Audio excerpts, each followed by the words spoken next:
Oi, e aí pessoa do outro lado da tela, tudo bem com você? Recentemente eu abri uma caixa de perguntas no meu Instagram, porque eu tava meio sem inspiração para o tema, e foi unissono que a galera da minha plataforma pediu cultura pop. Obviamente tiveram vários outros assuntos que eu achei extremamente pertinente, mas a maioria que vence, então a gente vai falar sobre cultura pop. Você está no Só Falando, onde eu tô no meu sofá, falando com vocês, inclusive estou extremamente à vontade. Quem acertar o que eu tô tomando vai ganhar uma surpresa. Enfim, a gente vai falar sobre isso. Vai rolar aqui agora a minha vinheta que meu brother Kazer fez. E vamos nessa. Ah, lembrando que esse vídeo é de um brother falando com um outro ou uma outra brother sobre coisas da minha vida, sobre aspectos sociais, sobre coisas que eu acredito. Não tem muita edição. E hoje a gente vai falar sobre nerdice, sobre como a cultura pop me influenciou, sobre eu ter me tornado esse cara muito pela cultura pop, e é isso.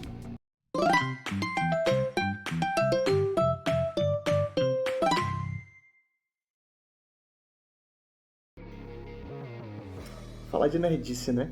Falar de cultura pop, toda forma de entretenimento, eu diria que faz parte da cultura pop. Eu desde muito novo sempre tive muito contato com isso. Agradeço muito a minha mãe, sobretudo, que em vez de me dar bola de futebol para jogar, ela ficava comprando jogo de Lego para mim, quebra-cabeça e muita coisa de pintar. Aqueles card games de Pokémon eu era muito fissurado. E eu acho que minha saga começa aí, né? Um jovem Marvezinho que teve contato com Pokémon e fiquei extremamente maravilhado com aquele mundo, né? Meu Deus, tipo, os animais que não são animais são criaturas fantásticas que a gente pode capturar e ser amigo e botar os bichos numa rinha. E eu fui crescendo com isso, né? E logo depois veio Dragon Ball Z. Eu tinha Goku como uma figura meio que divina, assim, né? Tipo, o salvador da Terra. E assim surge essa minha vontade, né? De querer mais, né? Gostar mais. Obviamente toda criança, ela gosta de desenho, ela gosta de assistir. Só pela questão das cores, né? O desenho, ele tem essa coisa lúdica que vai meio que hipnotizar as crianças. Só que depois eu vim ter entendimento que isso eram obras de arte, né? Isso eram expressões que faziam parte desse mundo nerd, dessa cultura pop. E aí, a partir de Dragon Ball, do Dragon Ball Z, louco que eu assistia o Dragon Ball, passava na SBT, eu era muito pequeno, meu pai gostava de ver, passava domingo de manhã, eu via, mas eu não tinha tanto apego, né, com aquela história do Dragon Ball, de Goku pequeno, criança. Eu acho que com os meus 11 anos que eu vim ter contato com Dragon Ball Z, que aí mudou tudo assim, né? E com o passar dos anos eu fui tendo mais entendimento, eu já lia muito quadrinho, meu pai, ele apareceu com várias revistas da Turma da Mônica, nos anos 90, aí eu lia muito assim, né? Sempre tive muito contato com leitura. Então, essas coisas foram me moldando. E a ideia que a gente vai trocar hoje é mais ou menos sobre isso, né? Eu queria muito que vocês também, vocês que estão vendo esse vídeo, principalmente você, pessoa aí do outro lado da tela, comenta as coisas que você via quando era criança, as coisas que meio que mudou sua vida, né? As coisas que você consumiu. Que inclusive foi um dos temas que a galera estava colocando na caixa de pergunta. Marvel fala das coisas que você consumiu e mudou sua vida, né? Das obras, sejam livros, música. E eu vou tentar aglutinar tudo isso nesse vídeo. E inclusive essas coisas eu vou tentar indicar para vocês. Obviamente as experiências são diferentes, né? O Marvel de 20 anos atrás, de 10, de 5, o Marvel da semana passada não é mais o mesmo. Então, as experiências que eu tive quando eu consumi essas obras foram diferentes, provavelmente vai ser muito diferente da sua agora. Inclusive se você estiver enviesado por mim, ou enviesada. E foi isso, né? Logo de cara, Dragon Ball Z e Pokémon mudaram assim minha vida. E depois disso vieram várias outras coisas, né? A literatura, desde muito jovem, eu sempre quis ler sobre tudo, principalmente livros de história. Eu adorava aquela saber sobre de onde a gente veio, sabe? E, e depois disso, eu tô tentando lembrar, velho. Tô tentando lembrar para fazer uma cronologia exata para vocês.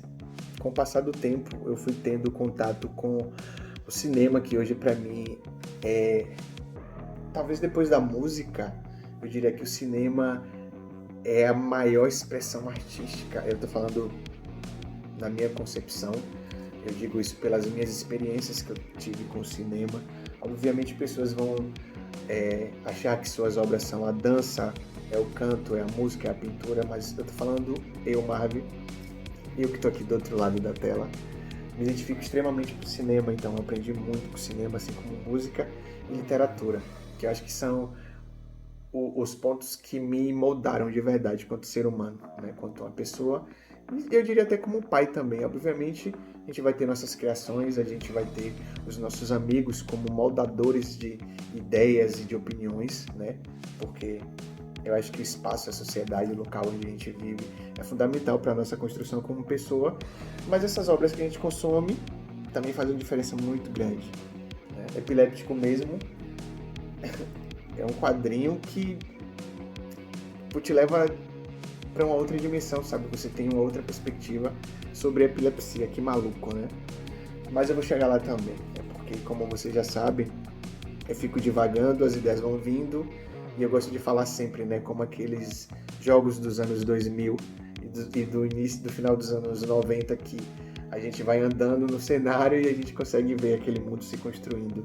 É muito diferente desses jogos atuais, que você vê aquela vastidão e já tá ali pronta, né? Tinha alguns jogos que iam renderizando na sua frente. Então, minhas ideias, eu trabalho mais ou menos dessa forma. As ideias vão vindo e eu vou falando. E eu espero que vocês gostem dessa troca de ideia, porque aqui no Só Falando, a minha ideia é que seja um brother trocando ideia com outro brother, uma outra brother, sentado no sofá. Então, eu gosto de fugir um pouco dessa coisa de roteiro, de blá blá blá. Mas voltando, a música também teve um papel muito fundamental assim na minha vida, porque foi através do rock and roll que eu formei meu caráter, sabe? Amigos me apresentaram, eu já ouvia coisas assim na infância. Meu pai, ele tinha um gosto musical muito, não vou dizer exótico, mas era bem acentuado. Um cara que gostava de axé, aquele axé dos anos 90, mas também tinha vinil do Guns N' Roses e do Bon Jovi, e tinha fita demo tape, aquelas fitazinhas que a gente colocava no som. Meu pai tinha uma fita do Engenheiros do Havaí, uma fita do Várias Variáveis, que é minha banda da vida, assim, eu tenho tatuagem dos caras, né, da banda no caso. Então, e aí eu via muito Guns N' Roses, eu via Bon Jovi, Dire Straits, um monte de coisa assim. Meu pai gostava já do Pink Floyd, enfim. E eu lembro que eu ouvia muito Engenheiros e ficava, meu, que letras, né? Porque ele fica falando dessa forma. E aí, Humberto, ele já trazia referências da literatura, né? Eu vim conhecer Sartre através da música do Engenheiros do Havaí, né? E aí, de Sartre, eu fui cair no existencialismo e onde está minha paixão, que é Bauman, né? Então, esses aspectos, só dentro de uma demo tape, eu fui apresentado esse vasto universo do existencialismo, né? E depois conheci Foucault, um monte de outros caras, assim, mas sobretudo Bauman e Sartre são caras que eu gosto muito dentro desse aspecto e moldaram, assim, um pouco da minha identidade quanto pessoa, quanto eu entendo da vida, né? E só nessa demo tape. E depois também o próprio Engenheiros do Havaí vai falar sobre cinema, né? Sobre referências cinematográficas e por aí vai, né? Aí conheci meus amigos, um monte de amigos que eu tenho e amo até hoje, me apresentaram coisas mais pesadas, coisas, músicas do gênero punk, né? Que é um gênero musical que traz uma gama filosófica e política muito pesada. Pesada no sentido de, é muito forte, né? Mas o Marvin daquela época, o Marvin de 17 anos, estava muito preocupado com essas questões sociais. Eu ainda tô, mas quando a gente está descobrindo essas coisas é muito mais efervescente. E aí, junto com o punk, veio todos outros mundos, né? Outras literaturas, né? O movimento anarquista me ensinou muito sobre respeito às pessoas, você respeitar uma mulher, você respeitar um outro ser humano que se identifica como qualquer outra coisa e você não olhar torto, sabe? Você ter um pouco de mais cuidado com a natureza e com os animais, seja como for. Então foi o movimento punk nesse aspecto, ele também me traz essa consciência de classe muito forte, né? E, pô, cinema é minha vida, assim. Eu posso citar aqui uma infinidade de filmes que, obviamente, mudaram a minha vida para sempre. Mas eu vou citar um e todo mundo conhece, é O Senhor dos Anéis. O Senhor dos Anéis eu acho que é o filme que mais vai aguçar essa coisa que eu tenho na mente, né? Essa coisa de várias e várias ideias, né? Minha mente, ela é muito efervescente, eu tô o tempo todo pensando em muita coisa, eu tô o tempo todo tendo várias ideias de projeto, de trampo. Então eu acho que é todo esse consumo cultural, essa bagagem que eu tenho que faz com que eu queira fazer muita coisa, escrever livro, desenhar card game, né? Inclusive eu tô há um tempo desenvolvendo um joguinho de carta, porque sou muito fã de Magic, e aí eu vou deixar pra falar um pouco depois, porque é uma paixão mais recente. Mas Senhor dos Anéis, quando eu descobri lá, quando eu tinha uns 18 anos, isso lá em 2001, né, me veio aquela coisa, meu Deus, isso é lindo, e foi quando lançou até, né, saiu no cinema, aquela coisa toda. E já em 2006, no final da franquia, que eu tive a ideia de escrever. Eu tinha só 17 anos, e aí, pô, eu tenho que escrever algo parecido, né? E aí até hoje eu tô nessa pilha de escrever e eu tô escrevendo, né? Durante anos eu abandonei o projeto por N motivos, mas recentemente eu tive uma virada na vida, né? Eu tive uma mudança drástica na vida e falei, velho, eu tenho que voltar para minhas coisas, eu preciso voltar a escrever, né? Eu preciso voltar a desenvolver meu card game. E aí dentro disso eu tô escrevendo essa fantasia que é Revelações da Perdição, né? Uma brisa muito louca, é uma história que se passa antes mesmo do Big Bang, ó que maluquice. E aí eu tenho uns ensaios sobre cyberpunk, né? Quero falar sobre uma Bahia nos anos de 2224, daqui a 200 anos. E tô também tentando escrever uma parada no ar, né? Aquela coisa mais investigativa dos anos 20. Então minha cabeça fica assim, ó. Aí para além disso eu tô desenvolvendo um card game porque eu sou muito fã de Magic, né? Isso aqui que é minha vida, é um joguinho de carta que eu gosto bastante. Inclusive estou bem distante do jogo. Mas é isso, né? É toda esse consumo de todas essas culturas me moldaram. E tem Naruto também, que foi uma obra fundamental na minha vida, né? Eu tive alguns problemas lá em 2017, então fui assistindo isso com o meu filho de 2 aninhos, que me tirou de uma down, me tirou de uma bad vibe tão grande. E recentemente eu passei por uma bad vibe, eu falei, não, minha irmãzona Paloma quis fazer uma tatuagem em mim, por incrível que pareça, ela que sugeriu o Naruto. Eu falei, velho, isso tem um significado tão grande, né? E aí, hoje Naruto é uma lembrança pra mim que a gente pode superar qualquer coisa, né?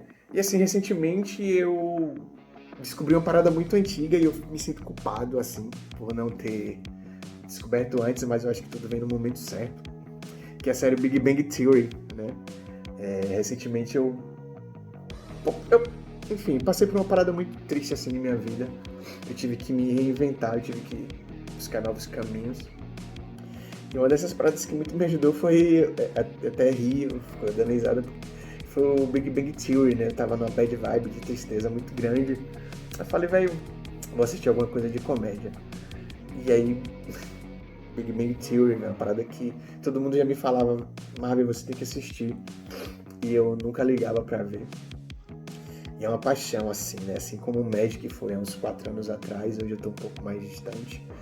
Até porque tem coisas que tomam muito do nosso tempo, sabe? Aí você tem que saber a hora de tipo, peraí, bora dar um tempo, preciso estudar, preciso cuidar de minha vida. Mas no geral é isso, esse cara que tá falando com vocês, ele é um retalho, né? É uma coxa de retalho de várias obras, assim.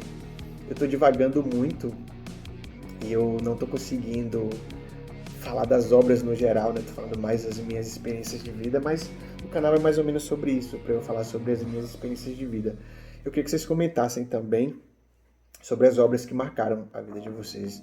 Eu nem falei de quadrinho, né? Mas eu tenho muito quadrinho aqui ainda, da Marvel, da DC, eu tenho muito quadrinho independente. E pra mim, Watchmen e Sandman são obras de arte, assim. Né? O melhor quadrinho que eu já li em toda a minha vida tá aqui, junto com 300, né? Série, pra mim, a primeira top 1 é Breaking Bad. É linda, série linda. Gosto muito do Game of Thrones, adoro Rick and Morty, que eu falei no vídeo sobre felicidade, porque hoje eu entrei numa vibe de falar mais sobre as minhas experiências, né? Quanto um cara que se mudou baseado nessas questões culturais, né? Nessas questões de cultura pop, que eu tenho muito orgulho, assim, de dizer que eu faço parte. Mas é isso, eu acho que foi um pouco fora do que eu esperava, mas eu gostei dessa troca de ideias, espero que você, pessoa do outro lado da tela, também tenha gostado. Presente misterioso para quem descobriu o que é isso, inclusive é uma caneca do Magic, né? Liliana, personagem que eu mais gosto.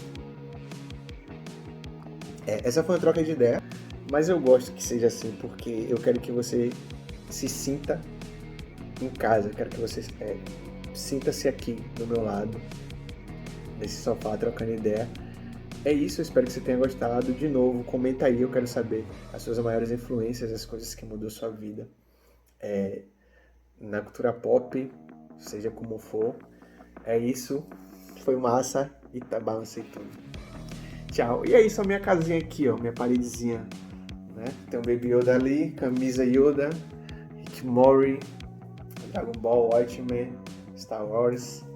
E é isso, se vocês quiserem que eu faça mais vídeo nessa vibe nerd, a gente faz, aí eu vou roteirizar, ficar mais legalzinho.